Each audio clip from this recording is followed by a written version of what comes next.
L'instant philo. Religion, superstition et spiritualité. Quand on parle de religion, on a tendance à partir de ses propres croyances et pratiques et de les ériger en modèle. Ainsi, définit-on souvent en Occident la religion comme la croyance en un Dieu.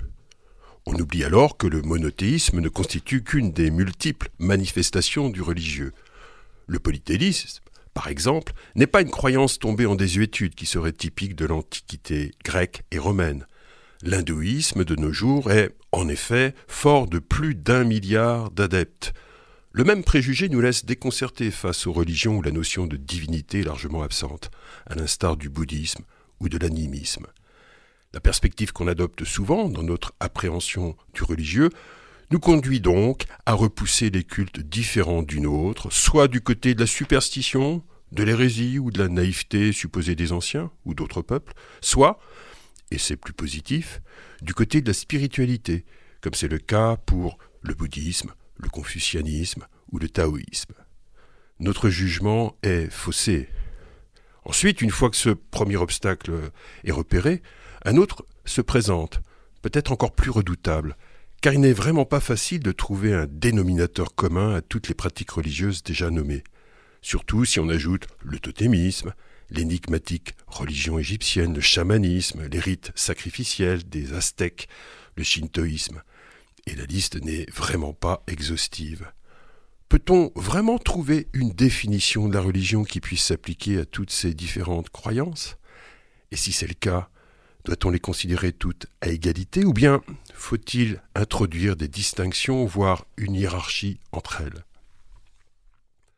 Le terme religion viendrait du verbe latin religare, qui signifierait, d'après Lactance, un théologien chrétien soucieux de prosélytisme, relier, rassembler.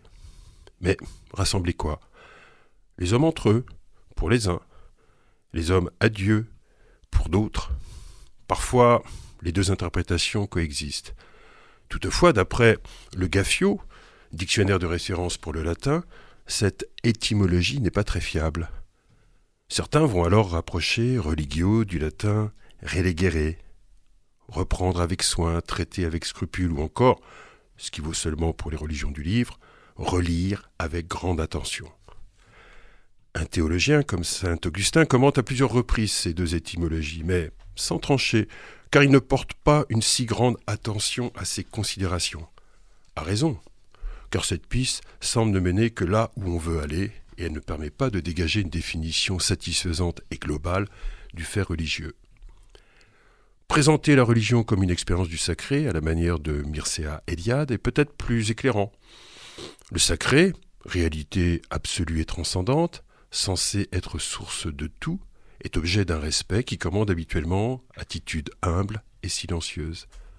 Par opposition, le profane est tout ce qui est à notre modeste mesure et n'exige pas un comportement spécifique. Le sacré, parce qu'il nous échappe par définition et est mystérieux, est une notion tout de même problématique. Mircea Eliade estime en plus que les êtres profanes peuvent être le lieu d'une manifestation du sacré. En brouillant ainsi la frontière entre sacré et profane, il ne facilite pas la tâche. Si on ajoute à cela que sacrifice signifie rendre sacré, et qu'est jugé ainsi sacré ce pourquoi on est capable de sacrifier sa vie, comme la révolution, la patrie, l'honneur ou encore un idéal quelconque, on voit que le sacré, comme le rappelle René Girard, est souvent associé à la violence, et n'est pas toujours directement lié aux religieux. René Girard distingue d'ailleurs les religions sacrificielles de celles qui ne le sont pas. Ces considérations nous amènent à conclure que le sacré n'est sans doute pas non plus un bon critère pour définir la religion en général.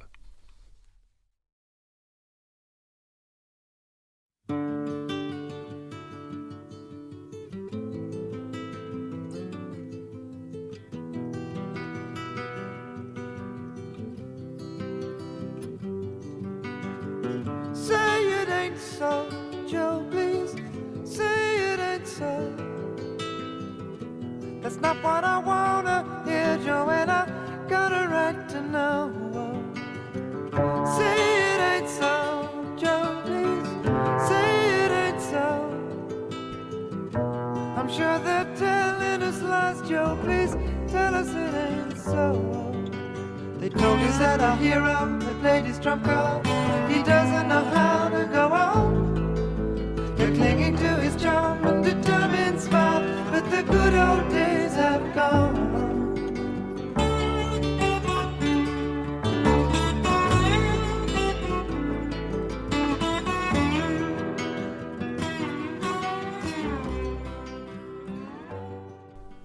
Peut-être qu'une définition plus descriptive de la religion a plus de chances d'être satisfaisante.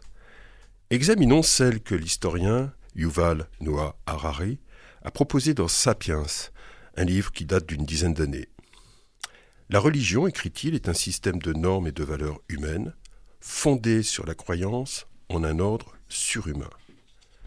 Surhumain, précise-t-il, mais pas surnaturel. Précision importante, car un ordre surnaturel, souvent associé aux notions de divin et de sacré, est par définition inconnaissable. Sans compter qu'on est très embarrassé quand on veut expliquer comment le surnaturel peut avoir un effet sur Terre. Parler d'un ordre surhumain, par contre, est tout à fait rationnel. Les lois de la nature en physique, ou encore les règles du raisonnement en sciences formelles, s'imposent à nous et constituent deux ordres surhumains. Toutefois, les scientifiques ne déduisent pas de ces ordres, qu'ils connaissent, un ensemble de normes comportementales et morales. Ensuite, des systèmes de normes, comme les règles du jeu dans le football ou les échecs, n'ont pas besoin de la foi en un ordre surnaturel. Le droit, les lois et les constitutions politiques découlent aussi de décisions humaines. Et Harari remarque, comme nous l'ont prouvé les tout derniers siècles, nous n'avons aucun besoin d'invoquer le nom de Dieu pour mener une vie morale. La laïcité peut nous offrir toutes les valeurs dont nous avons besoin. La spécificité donc de la religion est de tirer d'un ordre surhumain, présenté habituellement dans un récit, tout un système de rituels interdits, cultes spécifiques et critères éthiques qui valent pour l'ensemble des croyants. The image and the empire may be falling apart. The money has gotten scarce. One man's word held the country together, but the truth is getting fierce. Say it ain't so, Joe, please. Say it ain't so. We pinned our hopes on you, Joe, and they're ruining our show.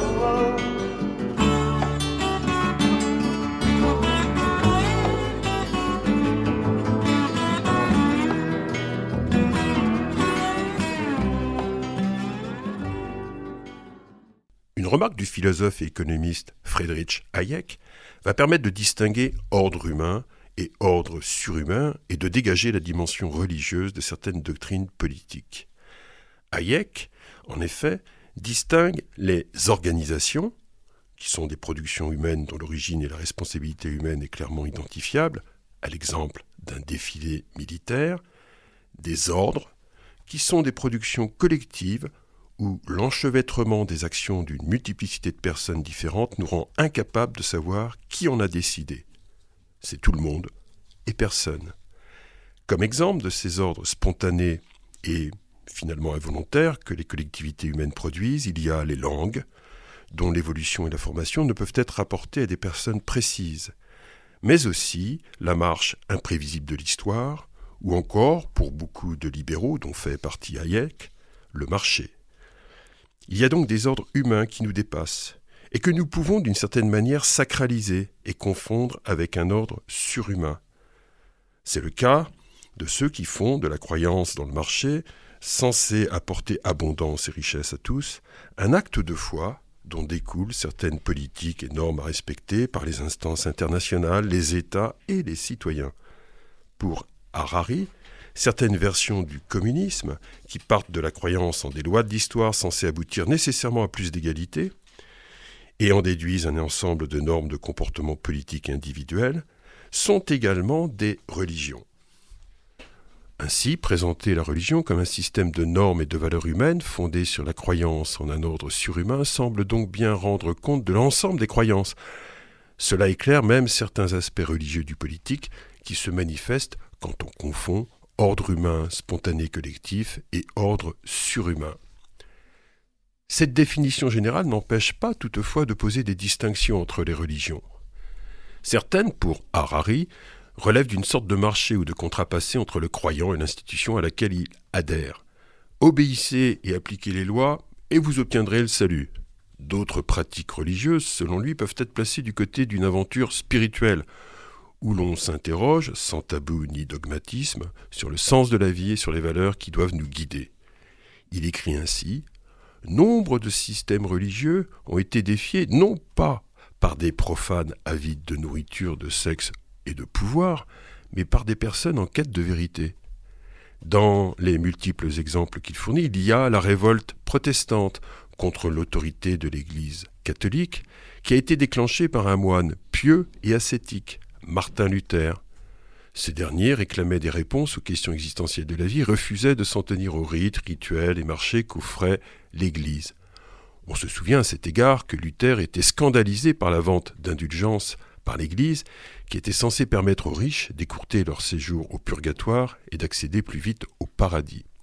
Alors, retrouve-t-on les tensions signalées au tout début qui conduisaient pour définir la religion à lui faire une place spécifique en la distinguant de la superstition d'un côté et de la spiritualité de l'autre? Pas vraiment, car Harari estime, avec l'exemple de Luther, que la spiritualité peut revitaliser de l'intérieur une religion trop centrée sur des visées purement utilitaires. L'inspiration d'une thèse d'Henri Bergson se fait sans doute ici sentir. Pour Bergson, le fait religieux, en effet, oscille entre deux pôles.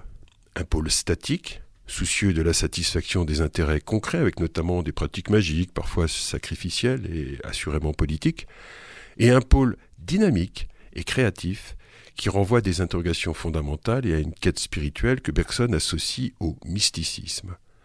La religion semble donc être une réalité dans laquelle deux tendances bien différentes peuvent coexister.